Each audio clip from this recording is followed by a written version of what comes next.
Hey guys, thanks for watching Mad for Swoo. Today we're going over 3 Villainy leaders that I think could and probably will improve heading into set 4 of Star Wars Unlimited.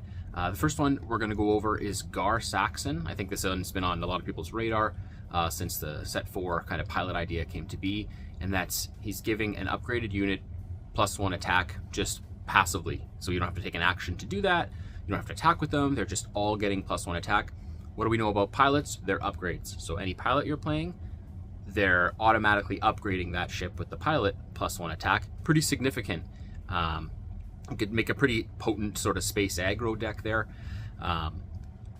Pilots also return to your hand when Gar is deployed. He's a 4/7, giving the same +1 boost. But when defeated, an upgrade returns to your hand. An upgrade's a pilot. So every ship in this sort of space aggro theme, even if they're defeated, your pilot's coming back. It means you have fewer pilots necessary to build your deck around.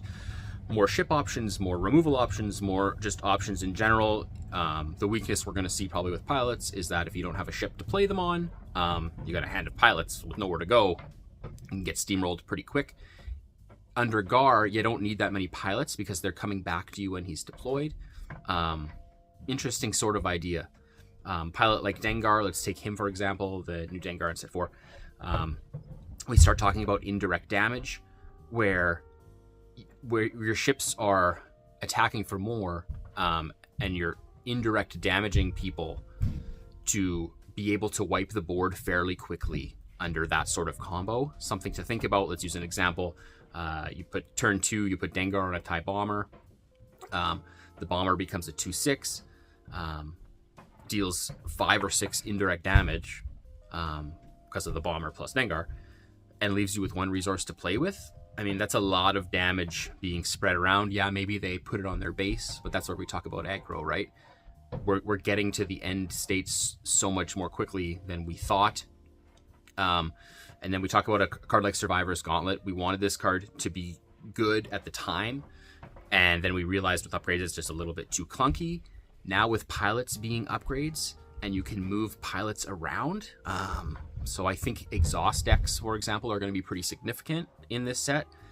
Now if they exhaust your piloted ship, with Survivor's Gauntlet, you take that pilot and you put it on an active ship, because the pilot's the upgrade, and swing with that instead. You're dodging exhaust. Interesting sort of idea, which is why Gar Saxon is my #1 Villainy leader to keep an eye on for set 4. And again, if you're like me and your competitive season has kind of wound up for or wound down for set 3, start practicing with some of these ones and see if you're kind of thinking along the same lines as I am.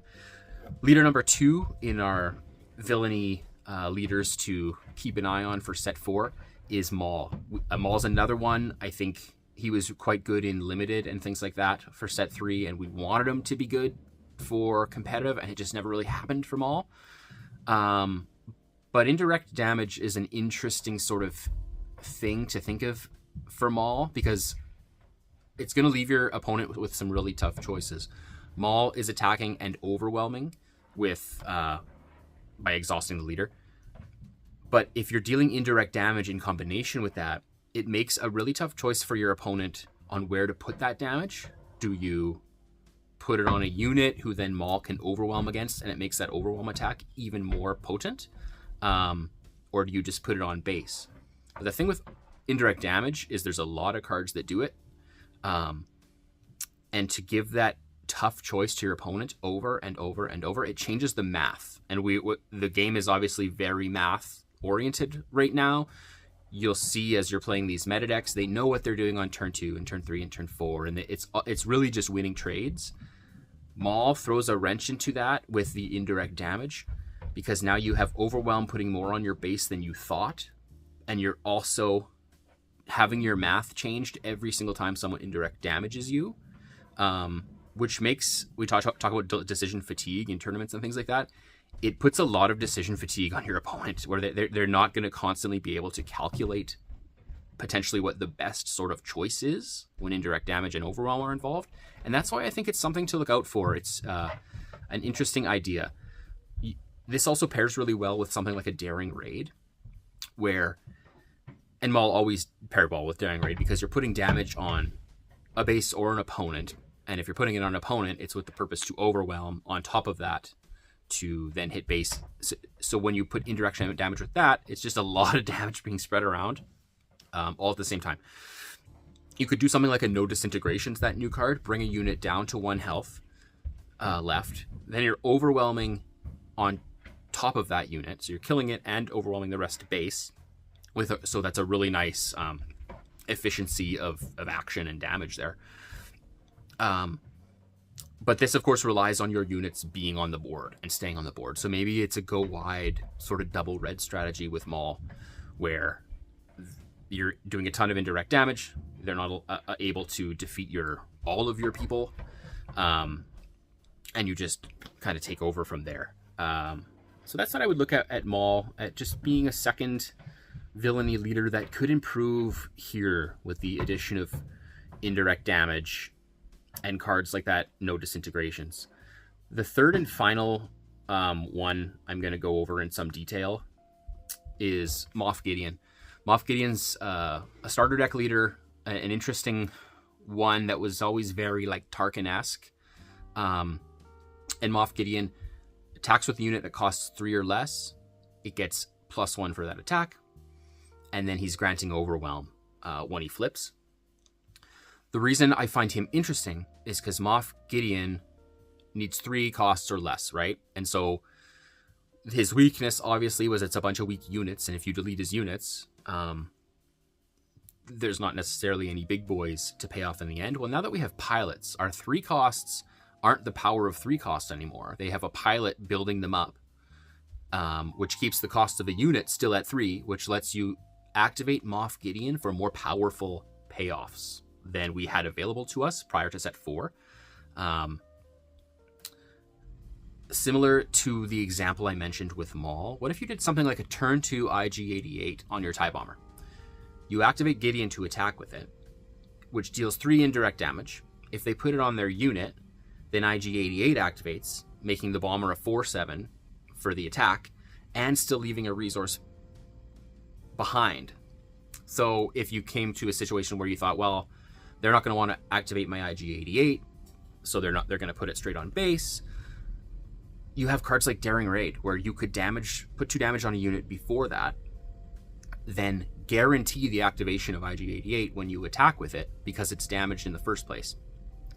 So Moff Gideon's a really interesting one, purely because our 3 cost units, in space specifically, aren't the power of 3 cost anymore now that there's pilots. There's a lot of options there. And I think once you're throwing in Overwhelm and indirect damage and pumped up 3 costs, like, Gideon's going to be interesting. I'm not saying he's going to be competitive. We don't know that obviously yet, but he's certainly improved, and that's the point of this video. Before we go, I want to give 2 or 3 honorable mentions here to similar sort of leaders. If indirect damage, like we just talked about, does become popular, I think someone like Krennic, in defense of that, could become interesting, because any one of your units that's getting damage on it, you can boost their attack. And so it kind of directly counters the indirect damage strategy. They don't want to damage your units now, which throws off their whole game plan. So if indirect damage takes off, see Krennic kind of taking off in response, and I've already seen him kind of popping around once or twice in response to things like the Django decks and things like that. So someone interesting to keep an eye on. Palpatine, set 1 leader with that new 35 health base. You've probably heard this talked about already, but it just gives him more time to get his flip and stealing a unit, and his big booty out there, and then his big units and Vaders, and it just buys him way more time. So keep an eye on Palpatine, set 1 leader, as someone who could rise here. And of course, if you like playing that sort of style of game, where we're seeing a very speed-based meta right now and a cunning-based meta, and I think the cunning-based meta will continue. But then that just makes our control leaders like Palpatine that much more exciting to counter that with. Keep an eye on him. Another one we mentioned is Tarkin. I've never loved Tarkin. I don't like the leaders that pay one typically to do something, just reducing that inefficiency of your resources. But we're getting a lot of Imperial support here. Keep an eye on Tarkin too. I don't know that he's going to be as relevant maybe as people are thinking right away. I think Moth potentially is better. But let's just keep an eye on him. Something to think about.